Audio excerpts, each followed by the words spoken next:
దశమ భాగం ఇవ్వకపోతే దేవుడు నిన్ను రక్షించడు. దశమ భాగం ఇవ్వకపోతే దేవుడు నీకు ప్రేమ అంటే డబ్బులు ఇవ్వకపోతే దేవుడు అంటే నీ చేత సృష్టించబడినటువంటి వ్యక్తులు నీ వరకు సృష్టించబడినటువంటి వ్యక్తులు దశమ భాగం ఇవ్వకపోతే దేవుడు ఎందుకు చూడు?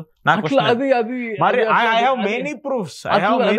చాలా మంది స్పీచ్ లో అది మాట్లాడుతున్నారు. దశమ భాగం అయిపోతే దశమ భాగం దేవునిది. 10% అనేది దొంగిలించవద్దు, అది దేవునిది అనేది ఉంది బైబిల్లో. 10th of your money is not yours, నీది కాదు, అది దేవునిది, అది నువ్వు తినొద్దు. అది తింటే నువ్వు దేవుని జేబులో నుంచి దొంగతనం చేసినావు అని అర్థమవుతుంది. బికాజ్ అది నీది కాదు, అది ఇచ్చేయాలి.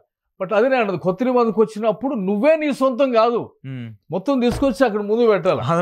అక్కడ డిఫరెన్స్ ఉంది. ఇక్కడ అట్లయితే ఆయన పెళ్లి చేసుకోకూడదు, పిల్లల్ని కనకూడదు, ఆయన కోసం ఆయన సంతోషం కోసం ఈ డబ్బుల్ని ఉపయోగించకూడదు. డబ్బుల్ని తెచ్చి బికాజ్ ఇక్కడ కాన్సెప్ట్ ఏంటంటే దేవుడు సాడిస్ట్ కాదు క్రిస్టియానిటీలో. దేవుడు సాడిస్ట్ అయితే అట్లా ఉంటాడు. దేవుడు ప్రేమ స్వరూపి కాబట్టి, అంటే నీ మేలే కోరుకుంటాడు కాబట్టి, అయ్యా ఇదిగో నేను సర్వజ్ఞాని అంటే దేవుడి దగ్గరికి ఎందుకు వస్తావు? క్రిస్టియానిటీలో కాన్సెప్ట్ ఏంటంటే దేవుడు సర్వాంతర్యామి, సర్వజ్ఞాని.